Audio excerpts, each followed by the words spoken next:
help you. So, and then contacting our database. What's the benefit of contacting our database?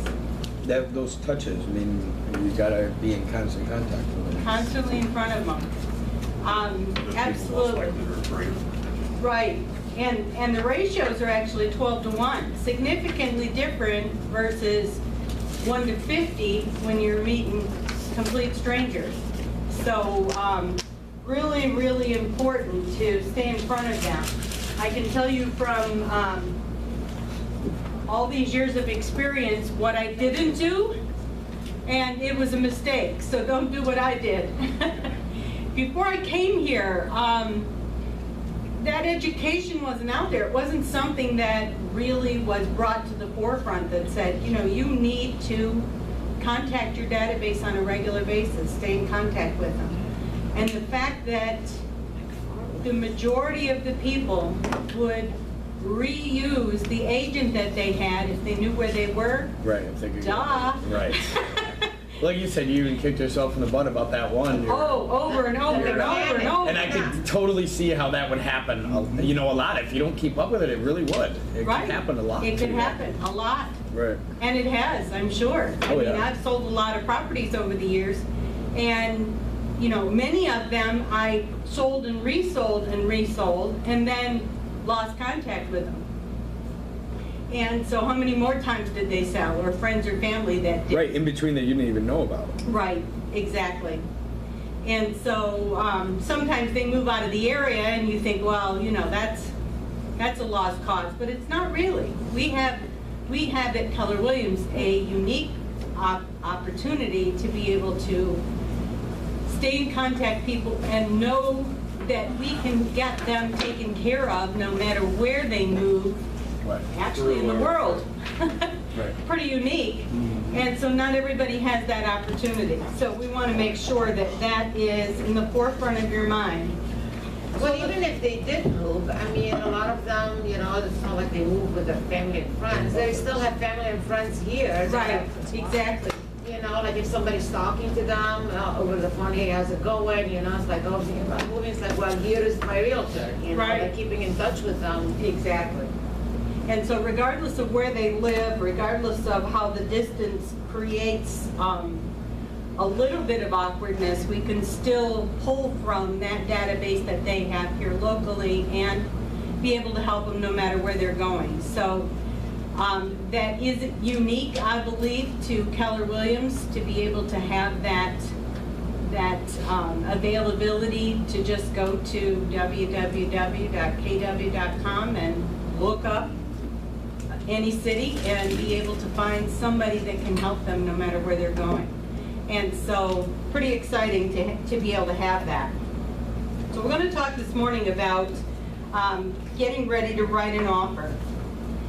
So you've gone out, you've looked at a property, your client decides they want it. So what kind of things do you think should be on your list of things that you're going to do in preparation for writing an offer? Your comps in there, CMAs. Comp, so that you've got a confidence level. Should we have one more thing before we do comps for someone? Pre-approval. Pre-approval's good. We're showing them houses and we're going to negotiate a number. So what should we do almost first? That's what the most like. What's the most they're willing to spend? Like with the buyer or With the just, buyer.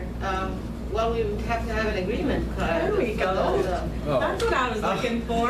Well, Let's make sure we have that. Well, we've How already many times discussed do you it. think- We won't go Okay, out but I know, like how that. many times do you think that happens out in the industry? 50%. I would agree with you, Really? because most companies do not hammer this home, and I mean, we talk about buyer consultation. Before I came to Keller Williams, I never heard of such a thing. I did it, but I did not know Right, that it was a that thing. was something that was Like a thing. a good idea. A thing. Right, I a didn't thing. know it was part of the process, other than the fact that it was the way I did business.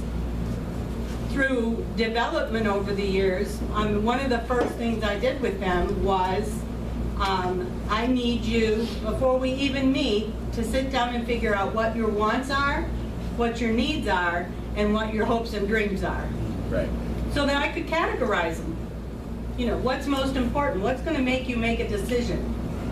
And, you know, I've never realized, but 5 things was really on my category. What 5 things are going to make you make a decision?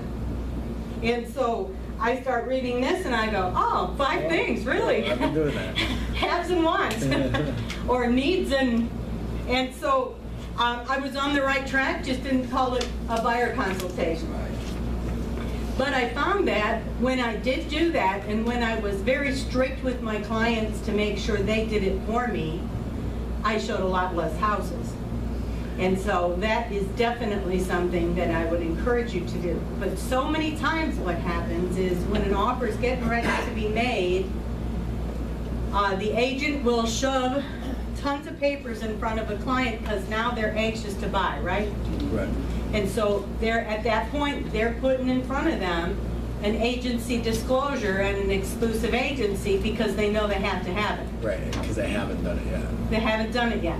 You say, oh, here's my opportunity. That's not the best time No, because that could blow right up in you're your face. really, well as the fact that you're really getting ready to give them an idea, and if you're having them sign it with everything else, you've already stepped over the line. Because up until they have signed that agreement, you work for the seller. Oh. Think about that. So the seller has a property on the market for $200,000 and the buyer is saying, I think I want to write off 180. I think I want to write 180. And you've done comps and you see 180 or 185 is a really good idea. Careful. You still work for the seller if you haven't got that agency signed. So you shouldn't be negotiating numbers. What is on the paper that says the seller will sell for is what you need to be talking about. So very, very critical early on to get that buyer's agency signed so that you can communicate with them on their behalf, not on the seller's behalf. Is it okay to communicate that to the buyer at your first meeting if they are reluctant to sign? Is it okay to say, you know, this is where we stand? Absolutely. And what I generally do when I'm meeting a client for the first time, if I haven't had an opportunity to actually meet with them, do a buyer consultation, do anything, a lot of times they'll call on the phone and they want to see something now. I'm not going to tell them no, I'm going to go meet them. But I'm going to tell them, I'm going to need about 10 minutes of your time so that we can be on the same page. And we'll do that right at the house. And they're fine with that. So I give them an idea that I want to talk to them. And so when they start asking me questions about the property, I mean, when I'm walking through the property, if they're my buyer client, if I'm already under contract with them, I'm pointing out things in that property. Whoops. I'm pointing out things in that first appointment where I have a buyer's agency sign. I'm pointing out, oh, looks like they had a leak. Oh, looks like this corner is a problem in the basement. Oh, this, you know, I'm making comments so that they understand I'm on their side. Right. If I have that buyer's agency sign.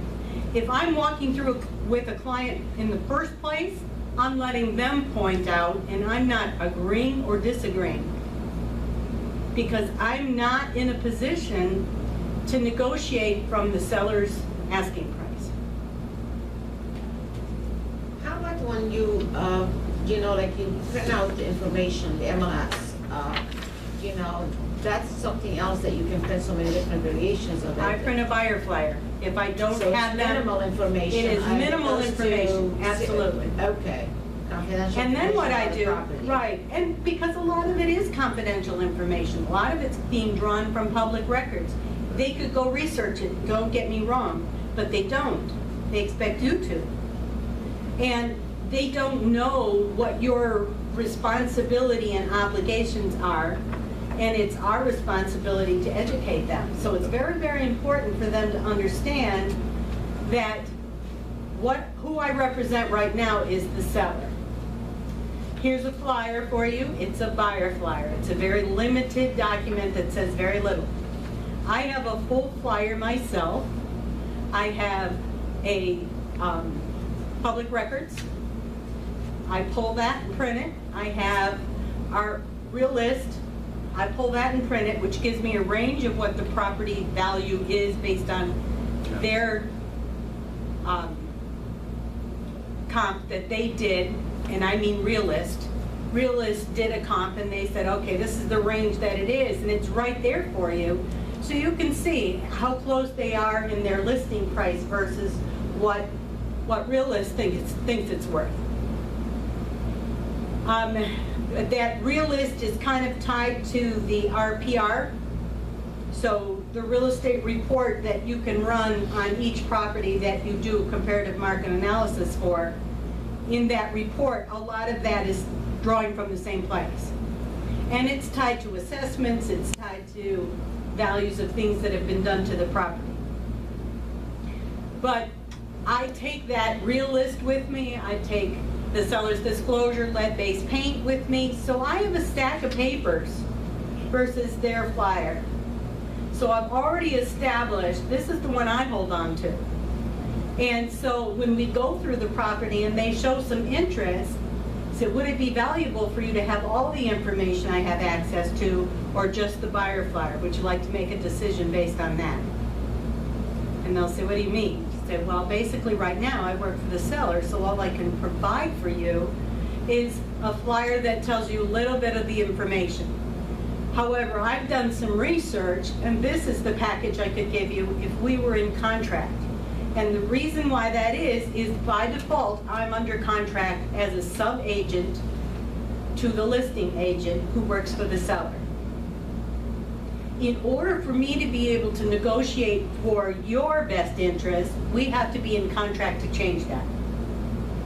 So what that means is, we have a buyer's agency that represents you, negotiates for you, gets you the best price. Isn't that better? So they're starting to understand what that sounds like. We can look at the documentation, go over it, explain, say, wouldn't it be better for you to know what I've been able to glean in order for you to make the best decision? And so all of a sudden, they're then getting that difference. And so I show them that value right away. And I show it in a visual manner because many times people, they could hear it, but they don't know what that really means. You say, wouldn't it be helpful for you to know what they paid for it, what they owe on it, what it's assessed for, how much the taxes are, what the city says the square footage is, because it might be different from what the listing agent said it was. Wouldn't it be better to have the best information to make that negotiation? And then sometimes when they're talking about really liking the property, I'll say, okay, let's go through a tour now that we're under contract and see the difference of how a showing happens. And all of a sudden they're going, oh, I didn't see that. Oh, I didn't see that. Say, well, that's my eyes and ears and my experience over the years to be able to point those things out to you, but you can see why I wouldn't be able to do it before. So you're just solidifying the fact that you bring a lot more education to the table than they expected. And they probably never had that experience before. It's rare that when I go through a house, I showed a couple not too long ago, I showed them one house. I met them at the house, it was a truly elite, they said, we really like this property. I went over, showed that house to them, and I said, well, I'm going to talk to you about buyer agency because, you know, this property's been completely renovated, it's had some things done, but I would like to bring a little more education to the table, would that be okay with you? They said, sure, we'd like to make an offer on it. And I said, well, let's not talk about that yet because I want to talk to you about buyer's agency. And then after we signed the buyer's agency, we walked through the property again. I said, okay, I want to point out, these aren't brand new cabinets, they're painted. And they're like, oh, that's a difference. They thought the whole kitchen had been ripped out. I said, okay, and this has been done, and this works, this doesn't work, this is what's going on here. And so they could see immediately a difference in how that showing went. Lisa, did you have a question? Well, I guess my question is, if you're a dual agent, for instance, if they're coming to you as, like, if you're in an open It's your house, listing. right? How do you describe that if you're giving them information because you really kind? So then Good talk to- point, good point. So then talk to My me. language changes completely. Okay, all right. So at this point, I'm the listing agent, and someone comes into the property from an open house or a showing from a sign call. Now my conversation says, well, as you know, this is my listing. And so what I would be doing is representing you and the seller, and what I can share with you comp-wise is what I shared with the seller when we listed the property. I will recommend that you get a private inspection. I'll be here, but I'll be silent. It's not my job. That's why you have an independent inspection.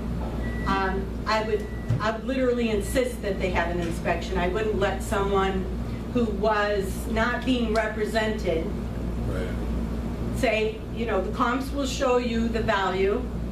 I really have to abstain from an opinion. I put it on the market for this much because I felt it was worth that much. If you choose not to pay that much, I will write what you tell me, and I will present it to the owner. You will get representation, but you won't get opinions. So there's a difference, and we do have to be careful. We have to make sure they realize, you know, if you feel like you need to have representation, I can find someone in the office that I can partner with. They can come be your buyer's agent if you feel like that's what you want. I do give them that option, because I want them to realize we're looking out for their best interest as well, but we can't do it as the listing agent. Well, we can, but we can't be opinionated. How does that work? See, I tend to be pretty opinionated, so it's a difficult place to be. How does that work? You're under contract with a buyer, they're getting frustrated with the current market, so you go out and find a property and say, hey, I've got someone who wants to buy this. You get the listing. Once the listing starts, are you then put in that exact same position, or Yeah. is it? Okay. Yeah, because that, you're already under contract. That's why you need to have two contracts with a buyer. When you're under contract with them as a buyer's agent and you find a property that you have listed, you now have, besides that buyer agency, because that's where you came into the relationship, now you have a dual agency contract with them as well. Okay. That's why you need both of those in your loops. That was tough getting that through. Right. But you do need both, because you moved into that relationship as a buyer's agent originally, and so they need to know there was a change. And the seller needs to know that that's a possibility when you list a property. There is a possibility I'll be showing it, and in that circumstance, I would be working for both of you and neither of you. What is it called when the listing doesn't even go to MLS? You just broker the deal between, say I have someone under buyer's agency, find someone who wants to sell their house. What is the term for it when you? It still would be a one-party Just listing. one part, okay. It's called a pocket listing. They're not allowed. I saw something recently that came out in a flyer that said, this is a pocket listing, it'll be coming on the market. I'm like, oh, whoa, whoa, don't put that out there. You're not supposed to have pocket listings. So, okay, so we're under contract with them. We've created the documentation, we've supplied it to your client. You are beginning conversations about value because you're under contract with them. So what types of things on a purchase agreement can be negotiated? Occupancy. Occupancy is one. So if it says 30, 60, 90 days occupancy on the purchase agreement, do you think that would be one of the things you want to beat them up about? what's happening. Yeah, I don't, so, right, checklist for writing an offer on 9/11. All these extra papers. Yeah, we I'm got still a lot. on the prepare. Pardon? So occupancy is one. Now, when I'm negotiating an offer, if somebody is asking for occupancy, I try to give it to them. Because I want, if I'm trying to change the price, I'm going to try to give them everything else they want so that, you know, we gave you occupancy. Maybe I even give them a little bit better. We recently negotiated a deal on a listing that we had on the market 9 days, and one of the things the other agent did was, we'll give you as much time as you want, and we'll only charge you $1,000 a month. Wow, this was on a $650,000 house. Like, wow, that's a big deal, because they weren't in a rush to move. So they had 30 days occupancy in the paperwork. And so, I mean, that was a negotiating spot, because the payment on that thing is gonna be $4,000. Right.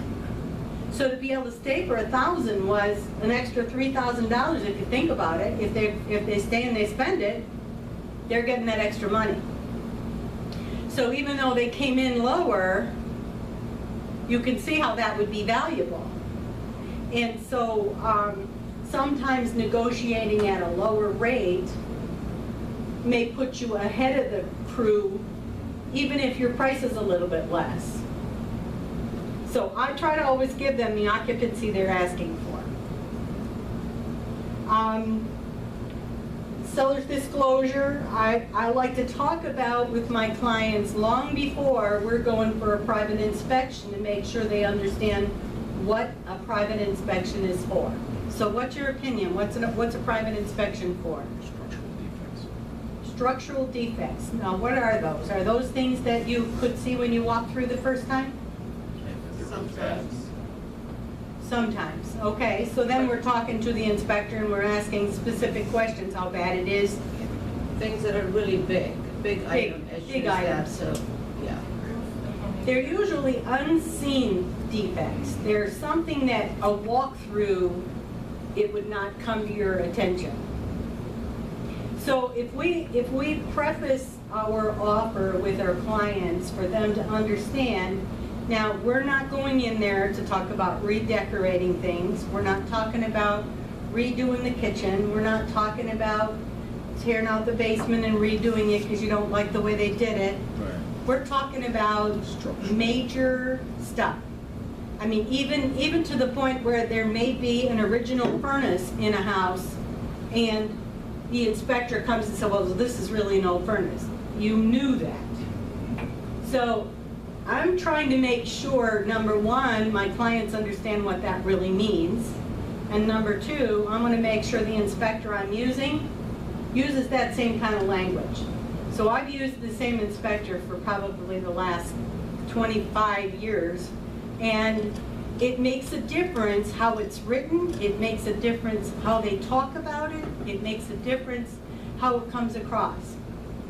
I've seen some inspections that actually, after every single thing that they put on the report, it says, but it should be checked by an electrical contractor, but it should be checked by a heating contractor. Well, what are you here for then? Right. I want somebody who's got some education, somebody who's got some licenses, somebody who's been doing this a while. I don't want somebody who just went to inspector school and now has a hat that says he is. I mean, he better have more education in the industry than me, because I'm going to have a problem. I'm kicking him out. Because as he's talking about, I had one inspection not too long ago that the client was really excited. We had been looking for houses for her for months. She was really excited about this house. And the garage had texture 111 on it. Do you know what that is? It's a wood siding. It does. It rots out, especially close to the ground. And the bottom of it, he said, oh, well, they did not put a plate on the bottom. And I'm like, there's no plate that belongs on the bottom of Texture 111 outside in a garage. Give me a break. And then when we got to the house, the Texture 111 came down to the brick. So, oh, well, they didn't put the shield underneath there, and so the water's gotten in there. And I mean, by the time we were done, she was just terrified of the house. I'm like, do you know how much Texture 111 is? You can take it off and put a new piece up yourself. That's how tough it is. And we lost it. I mean, she got a deal for this house. It was a short sale. She had it for $30,000 under price. I'm like, are you crazy? We're talking about $4,000 or $5,000, and you've got family that can do those things. And her sister was there, said, oh, nothing wrong with this house. This is perfect. We could do this. We could do this. But his language, and it wasn't my inspector, it was hers. I try my best to use mine. Now, we can't insist, but what I do make sure they realize is education is the #1 thing you're getting from an inspection. And unless they have a lot of education to give you, it's going to be a waste of your money. And so if you say it properly, they're going to trust you. If they didn't trust you from the very beginning, you're probably not going to get them to a closing table. So we've got to establish that trust. I know what I'm talking about. I'm going to use somebody who's going to educate you about what you're going to need to do to this house today, tomorrow, and 10 years down the road. Wouldn't that be valuable? You have a booklet. It'll show you exactly what's going on. You'll know exactly what you need to do on a regular basis. You know, this other guy, he's like, oh, those windows have to be thrown out. They needed to be glazed. Give me a break. And Was it the front? What? Was it the front of the family or somebody that they went with? Yes, That's another no-no. that's another no-no. Yeah, no friends of the family. Let's use somebody who's an expert, please. And so, making sure that they understand what that's for. When they start talking about including, I see so many times people want to include furniture or stuff. Stuff is not a breaking point on whether this deal gets accepted or not. So is that a deal killer? I'm sorry, can I just go back to the inspection real quick? Yes. Do you ever put like when you talk to your clients about the inspection and say you're going through the inspection and they are saying, oh, this is gonna cost, you know, a lot of times they'll say, this is gonna cost this much, this much, this much. Do you ever put like a amount for your clients? Like we don't go back and renegotiate the amount unless it's X amount. Like I usually say, we don't talk about renegotiating unless it's $1,200 or $1,000 or $750 or something. Do you ever do that, or do you say? Actually, the inspector that I use does it for me because his inspection actually says anything that's less than $500 is not an issue. It's a maintenance thing. Anything that's over, this is what it's probably going to cost you, and it is additionally, it's a maintenance thing. He actually bullet points safety items. The safety items, depending on how severe they are, we may go back and try to negotiate that. But I'm not talking about GFIs. I'm talking about an electrical panel that is double tapped on both sides and it's a mess, and the electrical, you can see it's all jimmy rigged. Yeah, that's a big deal. If I'm on the listing side, though, I'm not negotiating anything unless you have a professional quote prepared and give to us. I mean, well, at least that's what I recommend myself. Because anyone can make up any number that they want, and you might know someone that's an electrician that'll pad a quote for you, so you really need to be smart on the other side of that, because That's true. it's a term, buyers are liars. And sellers are worse. And agents are horrible. That's my quote. I love it when I hear it back.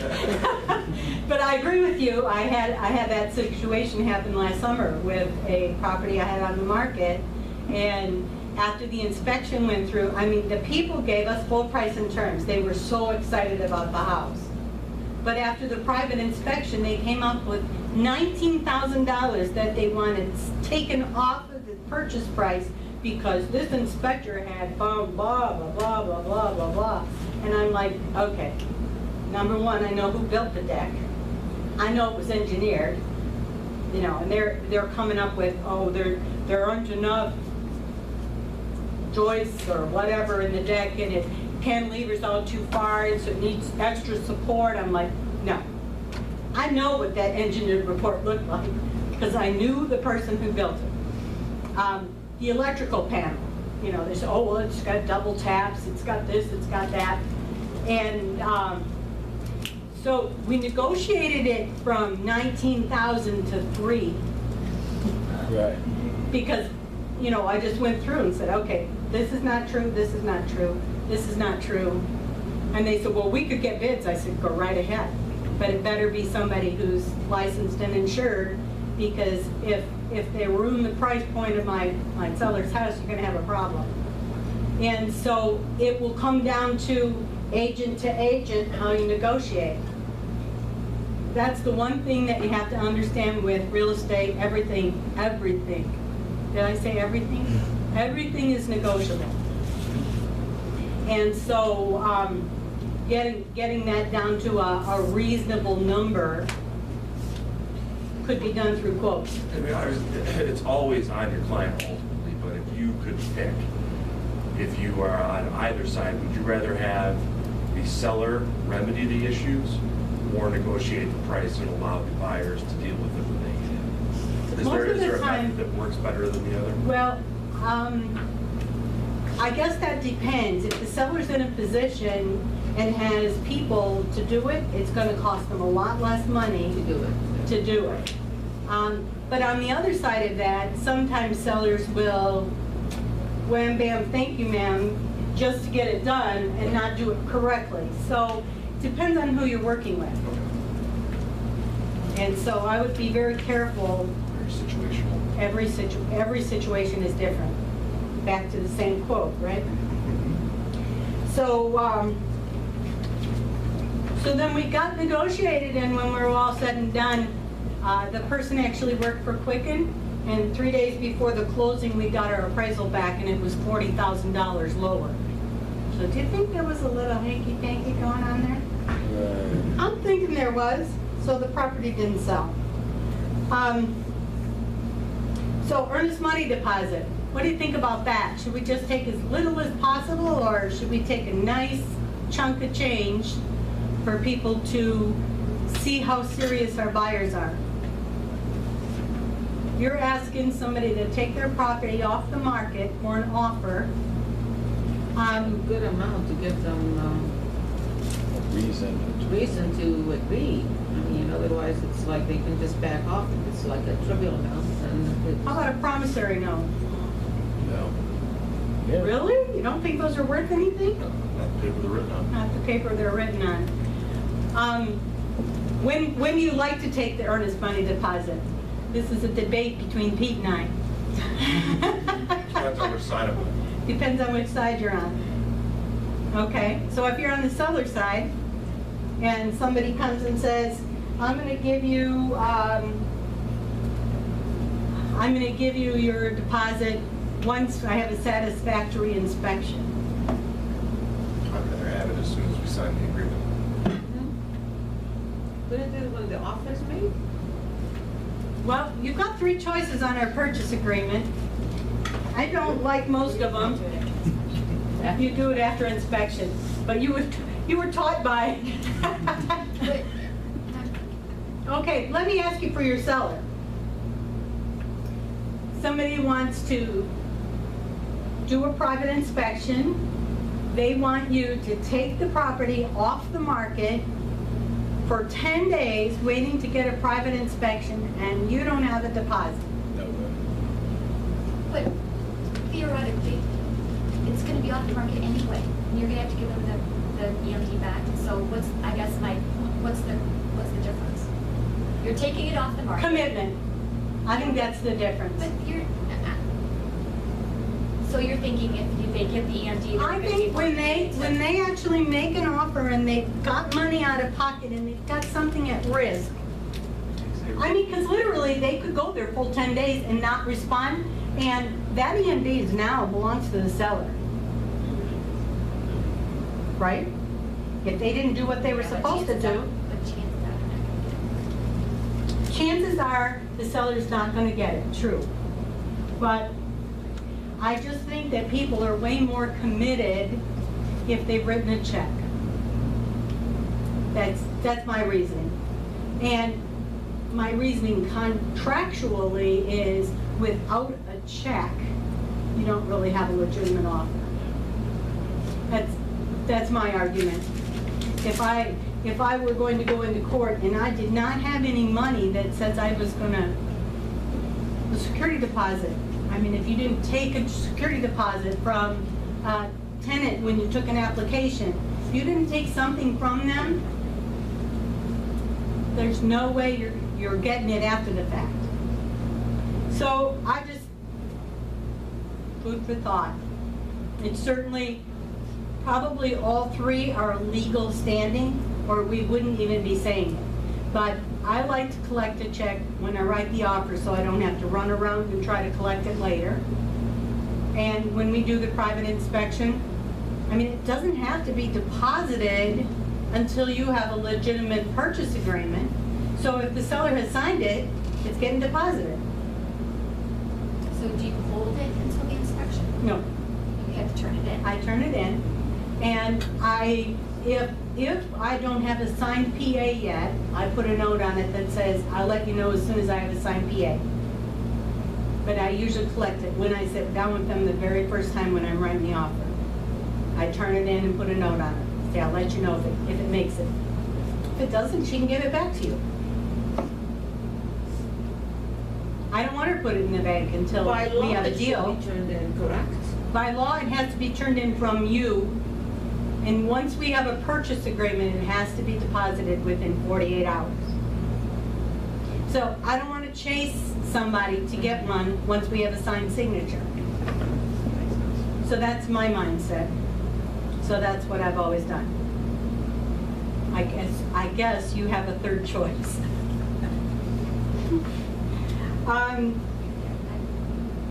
Everybody's done. I mean, I guess also the situation is different. If you already know the people, I mean, it's like, just like any other variables. If you already did business with them before and you know they're good, if they already are flaky to begin with, I want their money. then I want their money. If they look like they're serious people when they buy homes, because What's we've the done that statement? before. Buyers are liars?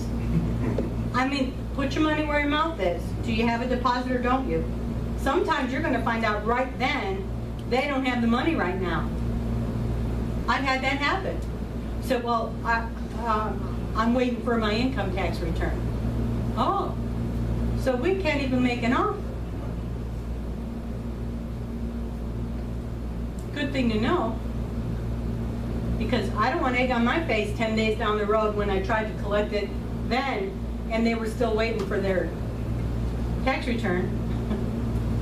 I've had, believe me, what I do comes from years of experience of knowing where that's coming from. And so a lot of times I'm having them write a check right now, and they say, well, the money's not in that account. I say, well, you need to get it transferred, because as soon as I get a signature, it's going in the bank. So, well, we need to borrow it from our family, and okay, well then we're not prepared to make an offer unless you want to make a call to mom or dad and get that money transferred today. So unless you have the conversation, you don't know. What if you don't have the conversation? Say, I'll be collecting the check down the road, and they think, oh well, I'm gonna jump out of the deal anyway, so no big deal. You don't know what's in their head. So I want to have that conversation early. When we're writing an offer, bring your checkbook. Because sometimes they'll go, what's that about? And we won't even spend the time to write an offer because they're not ready. But unless I'm actually getting in the situation, I don't know that. Okay, sometimes closing date is an issue. You know, sometimes, I've had offers and we negotiated a closing date, based on beliefs. Or, well, we can't 27th because that doesn't work for me. Okay? So we're putting a date though on our purchase agreements. And so how are you going to determine what your date is? Closing date is 30 days after. Okay, so we're looking at the type of financing. Yeah. So if it's conventional, it's typically 30 days. If it's FHA, it's typically 45 days. I just found recently that even rural development is about 45 days, not 60. For a while, it was 60. Rural development is a different kind of a loan. It's a government loan, and sometimes they have backups because they have so many of them. So from time to time, you would want to make sure you check with the mortgage rep if that's the kind of loan you're getting. And what are they saying upstairs that once August 1st comes, to add 10 days basically onto both of those? Just, 7 or 10, I guess. Yeah, it was 10, because they have to have an opportunity to reject their package. That's basically what that's for. People were getting closing statements too late and unable to even negotiate anything, which that shouldn't be a time when we're negotiating, but So what's negotiable on the HUD? yeah, shouldn't be anything. Except sometimes a buyer or a seller says, I don't want to pay all the fees for the title company. Sometimes those are last minute things. So typically, they want the client, it's Consumer Protection Act. We want to make sure the client has an opportunity to review everything and understand everything, and so we're going to give them 10 extra days. I don't know why it takes 10, but they just don't like these last minute closings that, you know, they get numbers at 10 o'clock in the morning and they're closing at 2. So they figure that's taking advantage of the consumer. So we all need to be protected against ourselves, right? Don't get me started. What about home warranties? They're not being offered. They're not being offered? If they're not being offered by the seller, is that something that you, sometimes I use that as a help for things that could go wrong because property, furnace, hot water tank are older. You know, they're gonna get some assistance with that. Rather than negotiating the sale price down, asking for a home warranty may be second best thing, because it's $100 deductible and they'll come out and fix something. You get a depreciated value on the equipment that you have, right? I guess it depends. Because like if it's like, oh, well, it's a 30-year-old furnace, we should ask for a home warranty. It's like, well, yeah, then you're going to get a very reduced amount than if it were a brand new. I guess I don't see. Some is better than none. I see very little value in them, and I rarely ask, but I probably shouldn't say that out loud here. Well, I can tell you, I've had hot water tanks replaced that were on their last legs. No cost to my client. I had a boiler replaced. It was on its last legs.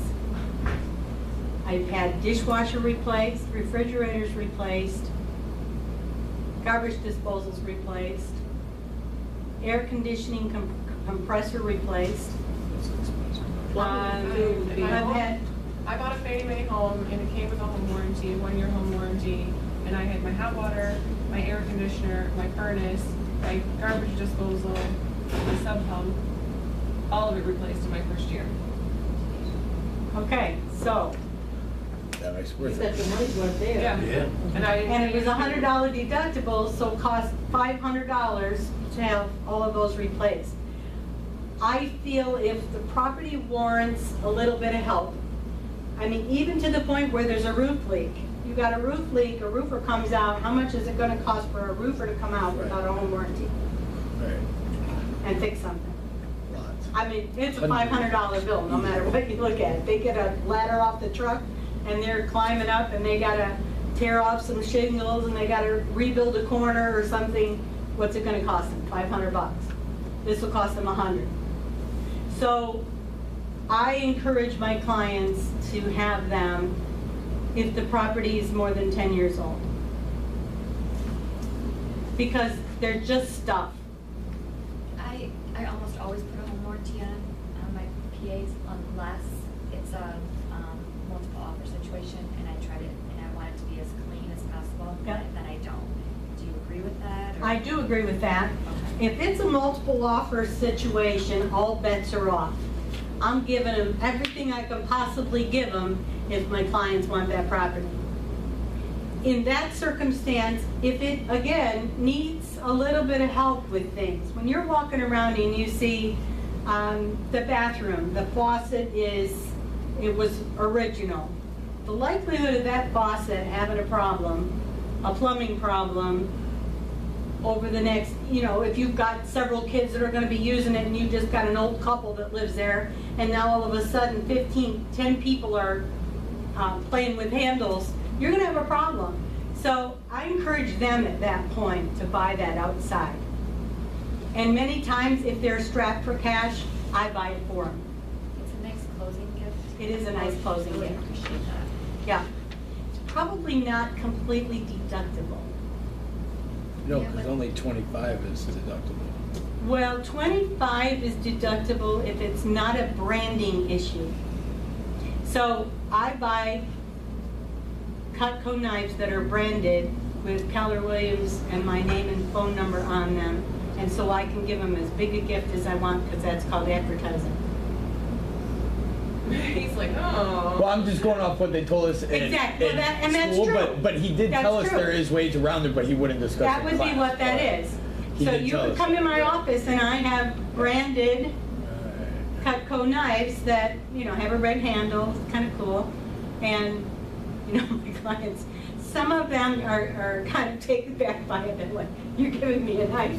I'm like, it's not to use anywhere but on your cutting board.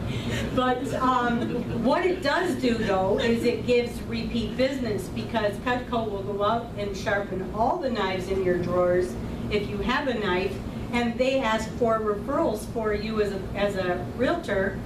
He said, do you know anybody else that might like to have that kind of service that Debbie gave you? What's the number? That knife with her name on it. Jeremy. That you use every Yes, day. that you use every day. You pull it out. I mean, it is the sharpest knife in your drawer, whether you ever have it sharpened or not. Cutco knives are the best. So that is one way. I'm thinking that maybe because we have a affiliated relationship, I haven't been called on it. I do deduct it, but I haven't been called on it. I don't anticipate, whoops, there being a problem with that. But I do think that is branding because we have a relationship with them, so might be a little far-fetched. But it's well worth the goodwill for them to have some protection, and 9 times out of 10 they're going to use it. And if they use it once, it was that less of an aggravation for my clients. That makes sense to me. They're going to remember. Oh. So what else can we negotiate that we haven't already done?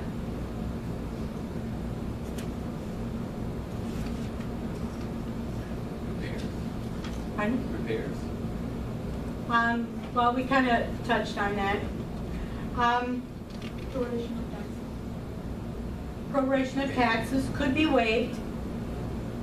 It could help your client if they're a little bit short on money. Instead of asking for help with closing costs, you could say no prorations, which could save them $1,000, $1,500.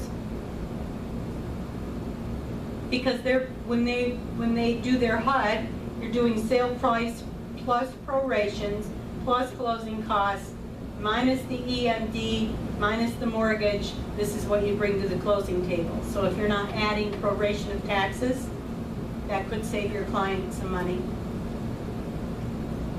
Could save them a lot of money if it's in a city where there's a lot of taxes. Taxes are high. Another thing that I do early with my clients, because if you're in a situation where you're looking at a property and they're not offering FHA, but your client is FHA, what do you think about having your client go back to the mortgage rep and finding out if there's any other source for them to get financing besides FHA? I try to eliminate that possibility early on if I can. So finding out whether or not, if that's their only choice, then we know that's what we have to deal with. But I would rather see if there's a possibility for them to put 5% down on a conventional deal, or some conventional deals nowadays you can get for 3% down. So sometimes it's a credit issue. The score just isn't high enough to go conventional. But good to know early on, because if there's an option, if you get into a multiple offer situation, FHA more than likely is going to lose if there are other possibilities for the seller. As a seller's agent, it'd be the last one I'd choose if we had multiple offers. For a couple of reasons. One, FHA could make a laundry list of things that need to be done to the property, which could kill the deal down the road. The other possibility is appraisal. If it's an FHA appraisal versus a conventional appraisal, 9 times out of 10, FHA's appraisal is going to kick you out of the water. So what a good agent is looking at when they're looking at multiple offers is which is the one that's the most likely to get us to the closing table without any hiccups. Because all of them are going to be subject to an inspection. I mean, 9 times out of 10. Even if I am negotiating to the best of my ability, that is not one thing that I negotiate away. I want them to have a private inspection. I want somebody else's opinion to find out if there's any underlying issues with this property. I don't want it to be my opinion. So when we're figuring out a closing date, I don't think we ever went to there. So we were talking about conventionally, it's going to be 30 days, plus 5 days to apply, plus 10 days for your private inspection. So you're at 45 days from today's date if you're going to write a conventional deal. You're at 60 if it's FHA, because those same numbers apply. You've got 45 days for an FHA appraisal or to get to a closing table, plus 5 to apply, plus 10 for your private inspection. So that's how you're establishing that closing date. If you want to shortcut that in any way, you need to get that approved by the mortgage rep. How far along are you? You know, so if you think that you've got a really good offer and it's FHA and you're probably going to go against others that might be conventional or cash, if you can be a faster close, that might be the one thing that gets you in the door. Right. So you always want to be in close communication with that mortgage rep to find out what their thoughts are about how long it's going to take them to get the thing done. Because that's all negotiable as well. I mean, if they've got 45 days, they're going to take 45 days. But if they don't need it, and it could be the one thing that gets you the accepted offer. So you said you lost a bidding war. Yes. How many offers were there? As of Saturday, they were due Monday by 9. There was 13. 13. Oh. Wow. So I would assume they had over 20 easily. Okay, and you think it went over? Certainly did. We offered 15,000 over and lost the competitive offer. Didn't ask for home warranty. They said negotiable on occupancy, so we just offered 30 days at a very reasonable rate. Didn't gouge them on the security deposit. Had it closing for as quickly as possible. I had to beef up the EMD that we were offering. So what do you mean beef up? How much more did you bring? They were originally, we had offers before, and they offered 1,000, so I had to put 3 on this one. Okay. So what do you think could have done it? The listing agent didn't, I asked him, what a new, can you give me? Oh. Well, he works at the office. I see him all the time. He said, all I can tell you is that we went with a different offer. Being savvy in case it does come back on the market, which, who knows? It could, right. Well, I mean, if someone, I can only assume someone offered more than we did. Right. And much higher than we did, I think you start to get into some question marks about the appraisal. Also, there's an addendum included with all of the offers you submit to this particular team. It was how much would we be willing to pay, if the appraisal doesn't come right, what are we willing to do? So we split that number in half. We went 14,000 over the asking price. We said we'd bring 7 more cash if the appraisal didn't work out, so we would be willing to cover half of it. Seven above the appraisal price. Not to exceed the sale price, or? Yes. Well, no, if there was a discrepancy between what we offered and what the appraisal was, so say we offered 214, the appraisal comes in at 207. He's still gonna get 214. Yeah, we're gonna pay the 7,000 cash direct. Right. So, Okay, probably the only thing I would have changed on that is I wouldn't have put 30 days. I would have put to be determined. okay. That way, if that was a sticking point for the seller, you've removed the sticking point. Was this the Livonia house it has to be? Southampton. Yeah. Yep. Yeah.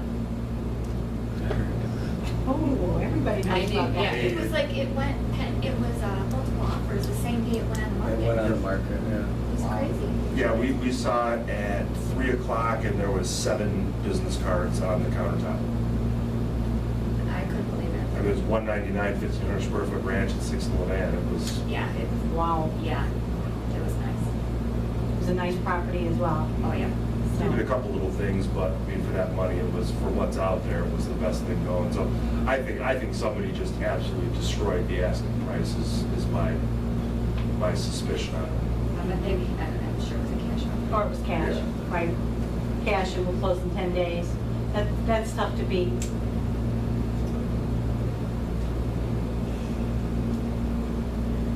Okay. Live and learn. True.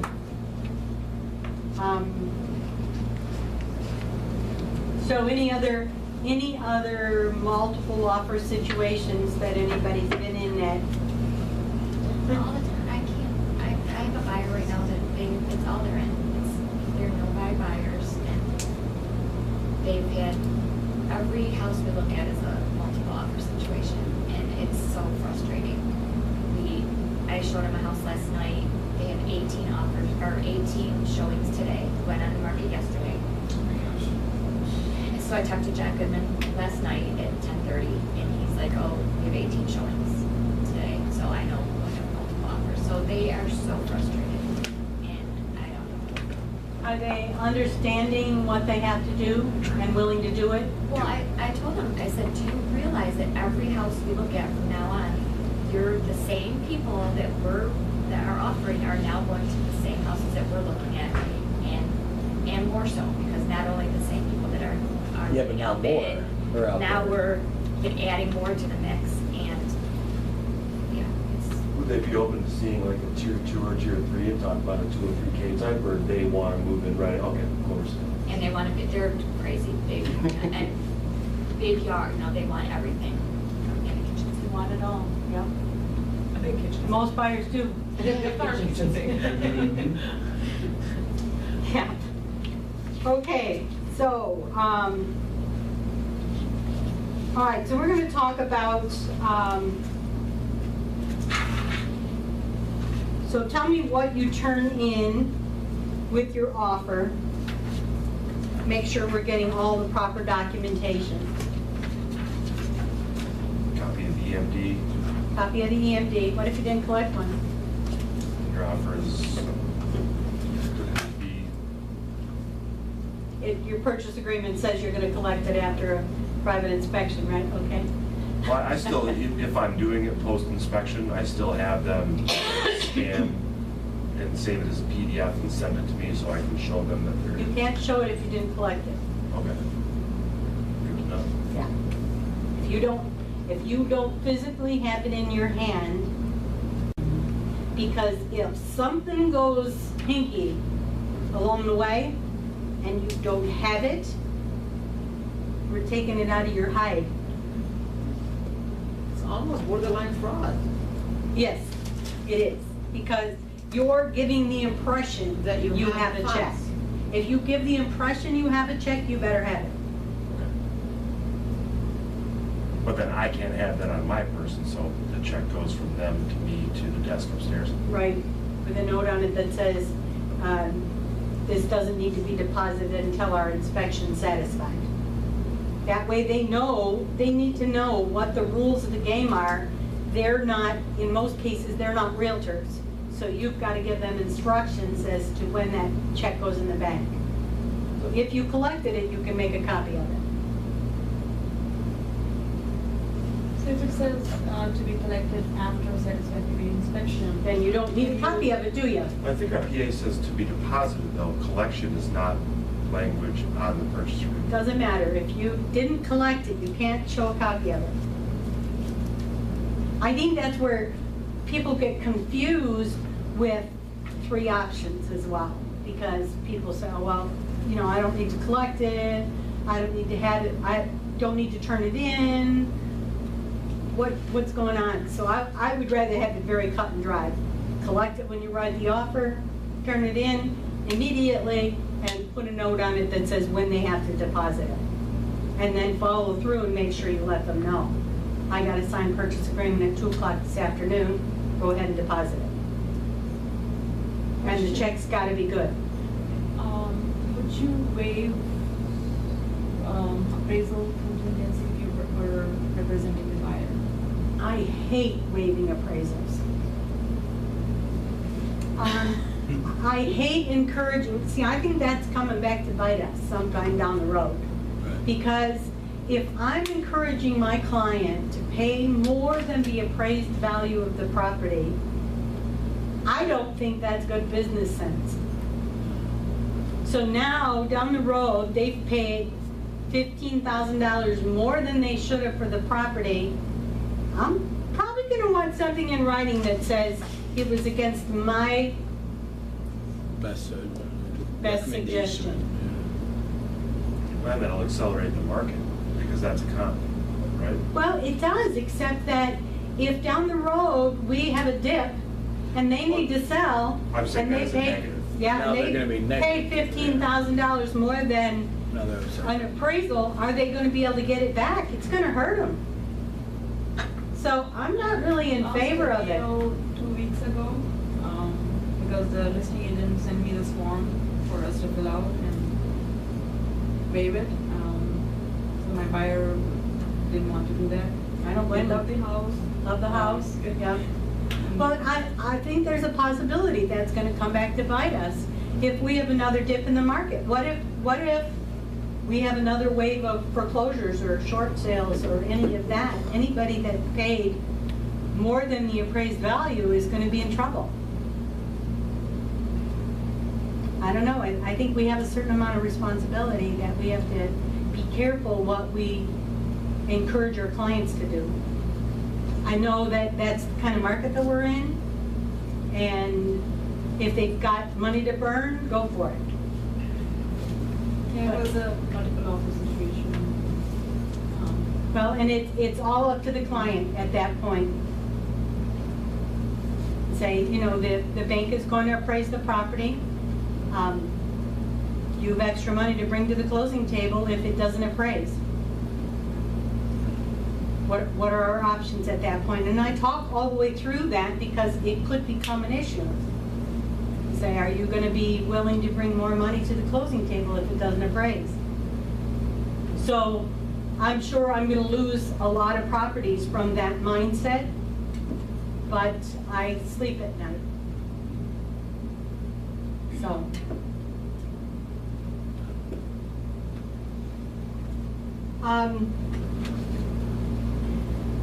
So,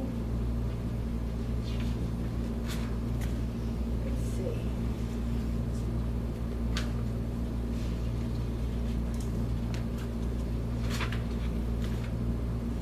So back to what are you turning in with your purchase agreement? So you've got a purchase agreement, Signed letters. Pre-approval. Seller's disclosure, lead-based paint, Disclosure, agency disclosure. agency disclosure, who you're looking for. I use a listing to get, as my color. Do you do a introductory letter I would do a of any cover. kind? I do. I think especially in multiple offer situations, if you've got a presentation that says, this is who I am, this is my contact, here's my clients, this is what almost their bio. Sometimes I'll even have my client, recently I ran into a house that my clients wanted to buy and their house wasn't even on the market yet. And that property had been on the market for over a year, needed a lot of renovation. And so instead of writing a purchase agreement, which we had no wherewithal to even write a purchase agreement because it would have been contingent on their house being on the market and sold. So we wrote a letter of intent to see if the sellers were even willing. And so we negotiated a number, and then I put everything in writing in a purchase agreement, and they gave us 30 days to actually sell the property. So we immediately put it on the market, and April 15th was our deadline, and an offer came in the morning of April 15th. We negotiated on the 15th and got it done. So very cool, but very rare. But that would be an opportunity to possibly do something with, especially if the property's been on the market for a while. Another offer came in, really speeded up the process. Like, okay, we're gonna have to negotiate this any way we can to get this done. And so we did manage to get it done, and we are processing both deals, and everything should be fine. But it was a little hairy that day. I've also asked my clients to write a letter, like a personal letter to the Right. seller. Sometimes they don't feel comfortable doing it, so I'll do it, just have them sign it if they don't feel like they're good writers or whatever, just to, Yeah, as an emotional. personalize it, right. Yeah, and that has actually won out in a multiple offer situation, because they've said that did it, that tipped the scale. Right. So that's- This was actually an estate, so the letter that we wrote was about the 5 kids that they have, and, it was said we have to have a roof over the triplets' heads in order to Such buy, a cute in order to sell a house. It's an adorable family, so. Adorable family. All under 6. I'm like, oh. So you don't want to put your property on the market and not know where you're taking your family. It was just a very scary proposition. So that worked out really well. And that letter, I'm sure, was the thing that tipped the scales. Because the other offer that came in was full price of terms. And we were not. It came in 2 days before our deadline. They said, I think they're going to take this other offer. I'm thinking, no, give us our time, please. I'm sure something's going to happen. So we dropped the price, and the offer came in, and we were able to get it negotiated. So I think letters are very valuable, because especially if sellers are attached to their house. And it doesn't work too well if it's an investor who owns it, or it's a rental, or Right, but something if they like know it's that. going to a family, that But might be. yeah, oh yeah, because that was the tug. So that's awesome. So any questions?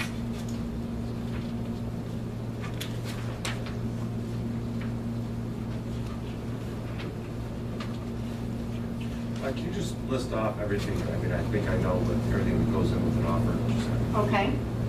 So the purchase agreement, obviously. Yep. Any addendums that go with the purchase agreement. Sometimes there's an addendum if it's FHA, there's going to be an FHA addendum. Sometimes there's going to be addendums that come from a bank-owned property. Sometimes there's going to be addendums. Recently Emily had one, and there was an addendum from the listing agent that, you know, said, in order for us to accept an offer, you have to do this and this and this. So that was required. So any special addendums. Your seller's disclosure, lead-based paint. Agency as to who you work for. Their pre-approval. If it's cash, proof of funds. Proof of funds are in many forms. Could be bank statement, could be as long as you have enough time to pull money from an IRA or from 401k or something like that. You need to make sure your time frame matches what the requirement is for pulling that money. Sometimes it's tied up. Sometimes it takes 30 days. Sometimes it takes 3. But you need to know what those rules are if that's where the money's coming from. What else did you say after lead-based paint disclosure before pre-approval? Agency. Agency. Agency, there you go. Once it goes out of there, it's gone. Well, those couple you went so quick, I was like, Sorry. trying. It's all right. And then if you've collected a check, you can give a copy of it. And maybe an introductory letter so that you've got all the highlights of your offer on one page, especially if you're in a multiple offer situation. That intro letter, who you are, who you're working for, what their situation is, what their offering high points are. You know, so this is our price, this is the down payment, this is where those funds are coming from maybe. I mean, if you want to make your offer good and strong, that would be a great way to do that. So if the money is coming from 401k, Statement from the 401k. you call the... I would make sure my clients have either called or you're getting the answers from somewhere, somehow, so that you know what the rules of the game are. Because if they say, well, I believe it's only going to take me about 10 days to get the money, and you've done deals before and you know that a 401k takes, 62 days or whatever, I would want something in writing from that agency that says, these funds will be available by this date. And it probably should be prior to when you put down as the closing date. Right. That would be helpful if they match. But, I mean, you won't know because I'm sure it varies from company to company and it's either a bank statement. If you're doing a bank statement, it has to be all pages. It could be either that or it could be a letter from the bank on bank letterhead that says they have sufficient funds up to X to buy property. Now, if you're in a multiple offer situation or in any kind of a situation, my pre-approval letter will pretty close to match what our offer says. So if somebody qualifies for a $300,000 property, but we're offering $250,000, I'm not showing my cards. Right. So I'm going back to the mortgage rep and saying, okay, I want a pre-approval that says $250,000, Right. not $300,000. Right. Because the house is on the market for $290,000 and we're coming in at $250,000, I don't want to show them we have the capability of going up. Right. Because that counter offer is going to tell the story. Right. Do you put the loan amount on your pre-approval or the... Well, I want sale price is fine. Sale price, and then whatever they're putting down is not really going to weigh into the transaction other than the fact that you're going to say that in the purchase agreement, what their down payment's going to be. Let's say if it's 20%. If it's 20%. You still put the entire amount on the pre-approval then. What I would do is I would put as close to what we were offering as the number on the purchase agreement. So That will tell the seller how deep your buyer's pockets are. Right. well, if they're gonna be a 20% buyer, that just tells me as a seller's agent that you got a strong buyer. Right. It's conventional, it's 20% down. If they're putting 20% down, they're not trying to squeak in. This is a good solid deal. We move on to the next one, and the next offer is 10% down, and the next offer is 5% down, and the next one's FHA, and they're all the same price. Which one you taking? But if yours says they can qualify for a $300,000 property and you're offering $250 with 20% down, do you think maybe the seller might try to Oh, yeah, they're gonna try to negotiate a get little you more up. money? Oh, yeah. It shows them in black and white it's a possibility. So I try not to show my hand that way. But it would show my hand that they're putting 20% down, if they're definitely doing that. Right, right. Because they could always change their mind about down payment if the counter came back and they didn't have enough to do that. And you say, well, we'll come up, but we're now only gonna put 10% down.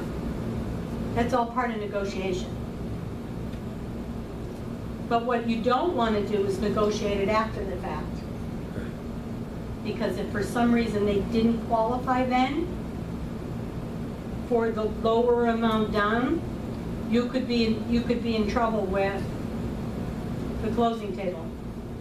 What I mean by that is if you have,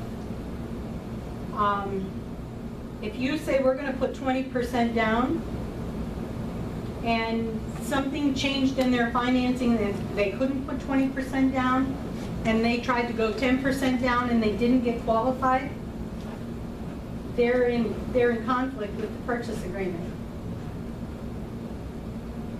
The other way is fine. So if you said, well, they're gonna put at least 10% down and they decide to put 20 down, that's way better. So the opposite is not a good way to do business. So, do we have, I love our belief system because win-win has to be what we're always thinking about. Win-win for everybody in the transaction. I think that's very important. We should never be going into a transaction thinking, how can we win in this transaction? We all have to win. It has to be good for everyone. I like doing business that way, as long as it's good for everybody. So, any other questions? Did I miss anything after the pre-approval and proof of funds? Cover letter? Nope. Okay. We talked about a cover letter.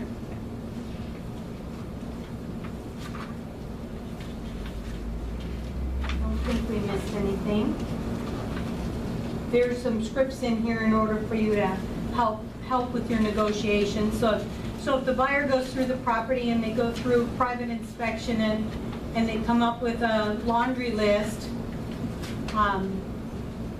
this has some scripts as to how you bring them back down off. We had this conversation before the inspection. This isn't a major issue. Is there somebody in your family that's going to be able to help you do some of these things along the way? It shouldn't be a deal killer. Did you change your mind about the property? You're walking them through that based on conversations you had had prior to an inspection. Don't wait until the inspection's there and then they think that's negotiating point. I want them to understand that, what we offer is what I would like to see us finish up with. We're not looking to go back in and beat them up after the inspection, unless there's something crazy, really yeah. crazy. The inspection, everything went through, but when they tested the septic field, it was no good.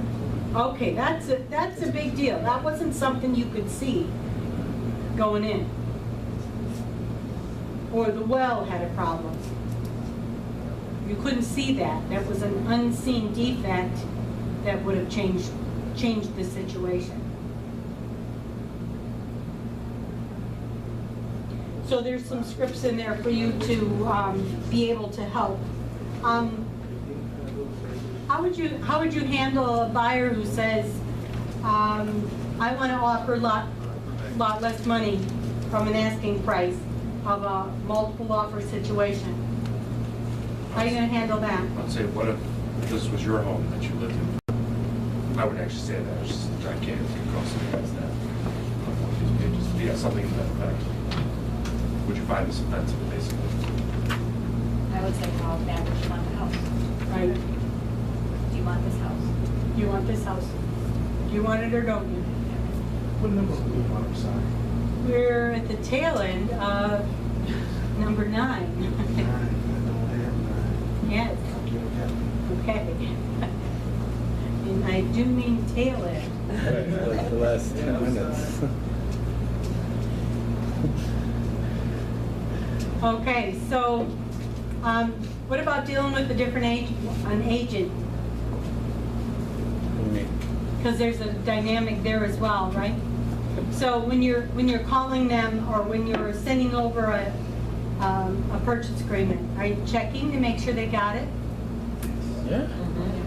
Definitely following up to make sure they got it. I ask them if they have any questions. Because in the olden days, when we had horses and carriages, we went and presented offers. I like those days because you bring personality to the table, Right. and you bring a knowledge of who your buyer is. So you can actually present Portray that that. in a much better light than we can nowadays. So giving that agent an idea of who you're dealing with and what your offer is and why, without going over the edge and saying too much about your buyer, since you're representing them. I mean, you don't want to give away the farm and say, okay, well, they really could go up a lot higher. That would not be appropriate.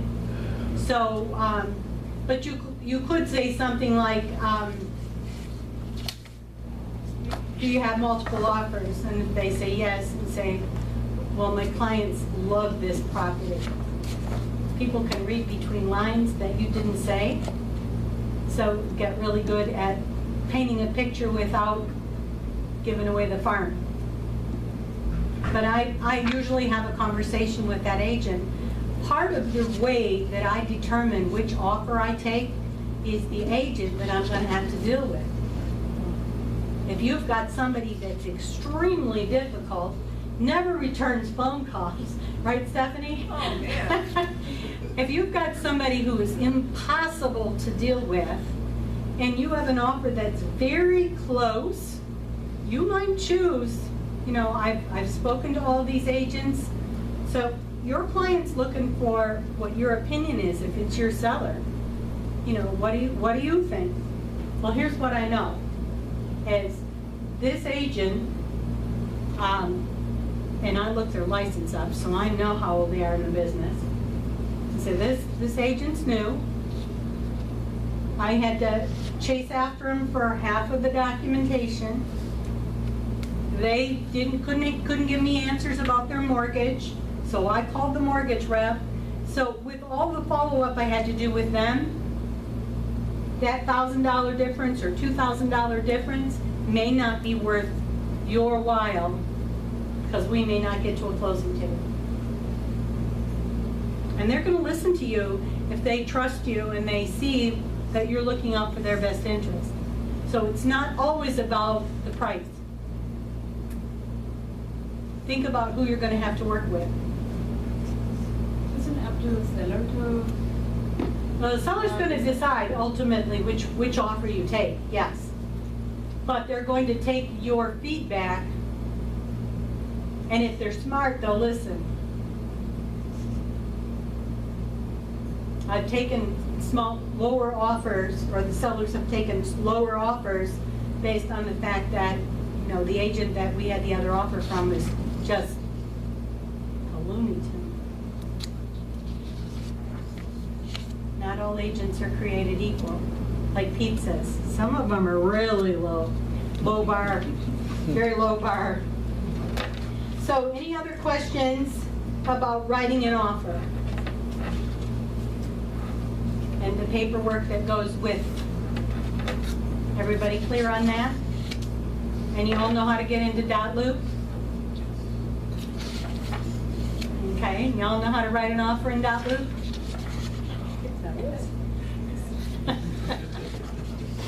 When is that class? When's that class? It'll be first week in May.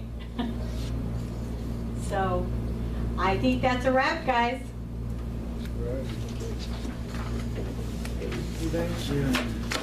I still have Liz muffins up here if anybody's hungry still. They're delicious. Want me to stop it? Oh, I was starving.